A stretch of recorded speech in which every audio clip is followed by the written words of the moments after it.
Om Swastiastu. Perkenalkan, nama saya Igusti Ayu Agung, istri Dwi Jovankadevi, Absen 5 dari kelas 11 MIPA 1. Pada jurnal kali ini, kita akan sama-sama belajar mengenai larutan buffer. Apa itu larutan buffer? Mari kita simak bersama-sama. What is the topic about? Apa saja topik yang kita pelajari pada jurnal kali ini? Yang pertama, yakni pengertian. Apa itu larutan buffer? Yang kedua, fungsi. Apa saja fungsi larutan buffer? Yang ketiga, contoh. Apa saja contoh larutan buffer dalam kehidupan sehari-hari? Serta yang keempat, yakni cara membuat. Setelah mengetahui pengertian, fungsi, dan contoh, tentu kita penasaran bukan? Bagaimana sih cara membuat larutan buffer? Pengertian larutan buffer adalah larutan yang menjaga pH dengan cukup konstan dan memiliki kemampuan untuk menahan perubahan pada pH saat pengenceran atau penambahan sedikit asam atau basa. Adapun fungsi dari larutan buffer, yakni yang pertama, menjaga pH makanan agar tidak mudah rusak atau teroksidasi, seperti contohnya yakni zat asam benzoat serta natrium benzoat. Yang kedua, menjaga tingkat keasaman pada air ludah. Yang ketiga, menjaga pH cairan tubuh supaya ekskresi ion H+ pada ginjal tidak terganggu, yakni asam dihidrogen fosfat H2PO4- dengan basa monohidrogen fosfat HPO42-. Yang keempat, mempertahankan tingkat keasaman atau pH pada tanaman. Contoh larutan buffer dalam kehidupan sehari-hari. Yang pertama yakni saliva atau air ludah. Mekanisme kerjanya seperti ini. Gigi kita dapat larut jika dimasukkan di larutan asam yang kuat. Email gigi yang rusak menyebabkan kuman masuk ke dalam gigi. Air ludah dapat mempertahankan pH pada mulut sekitar 6,8. Air liur ini mengandung larutan penyangga fosfat yang menetralisir asam yang terbentuk dari fermentasi sisa-sisa makanan. Yang kedua, yakni jus jeruk dalam kemasan. Pasti semua teman-teman pernah membeli jus jeruk dalam kemasan baik di minimarket maupun supermarket. Jus jeruk pada kemasan ini mengandung atau menggunakan suatu zat untuk mempertahankan pH asam yang terkandung di dalamnya. Jadi, jus jeruk akan tetap terasa asam yang pas, boleh disimpan dengan waktu yang lama. Zat yang berpengaruh pada jus jeruk ini adalah asam sitrat. Bagaimana ya cara membuat larutan buffer? Cara membuat larutan buffer. Pertama-tama, ada dua jenis larutan buffer, yakni larutan buffer asam serta larutan buffer basa.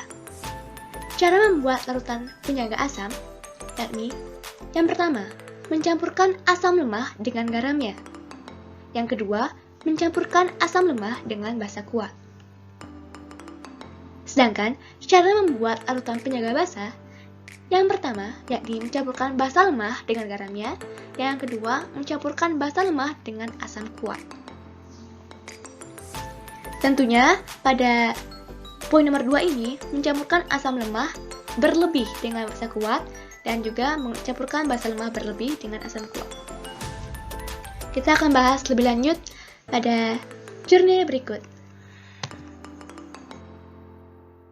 Larutan penyangga asam adalah larutan yang terdapat asam lemah Ha dengan basa konjugasinya yakni ion amin.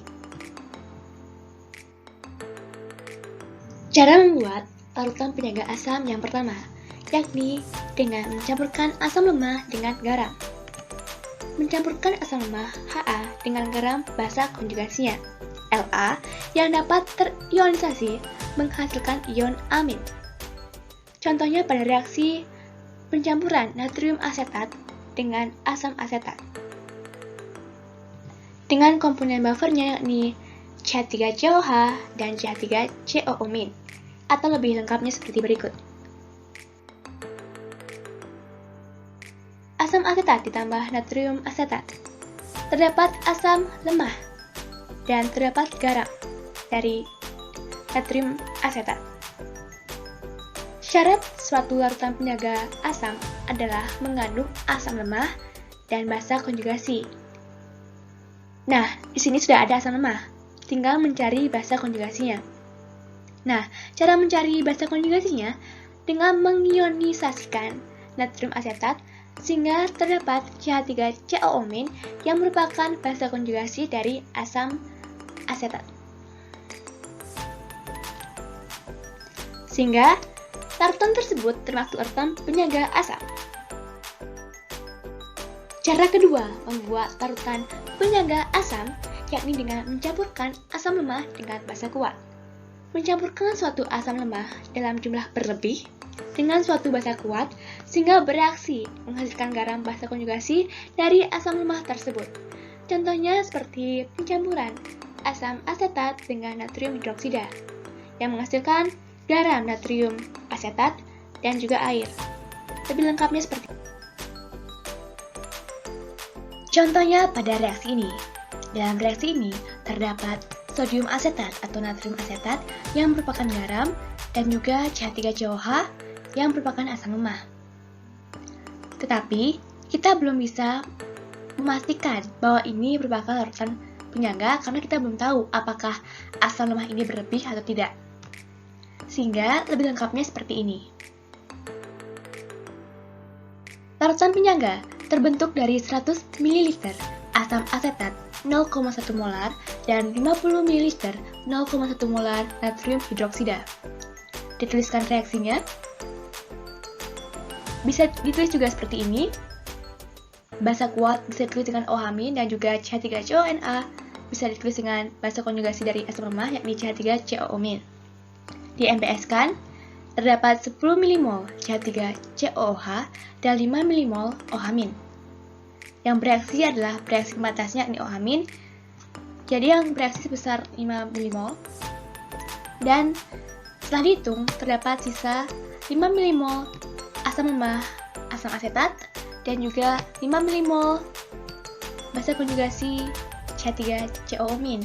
Jadi memenuhi syarat bahwa larutan penjaga asam mengandung asam lemah dan basa konjugasi. Larutan penjaga basa. Larutan penjaga basa adalah larutan yang terdapat basa lemah dengan asam konjugasinya. Cara membuat larutan penjaga basa yang pertama adalah dengan mencampurkan basa lemah dengan garam. Mencampurkan basa lemah B dengan garam asam konjugasinya BHX. BHX yang dapat terionisasi menghasilkan ion BH+.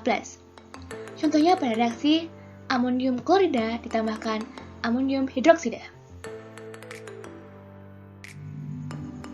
Pada reaksi ini terdapat basa lemah amonium hidroksida dan juga garam amonium klorida. Untuk mencari asam konjugasinya, garam amonium klorida bisa diionisasikan sehingga menghasilkan asam konjugasi dari basa lemah amonium hidroksida.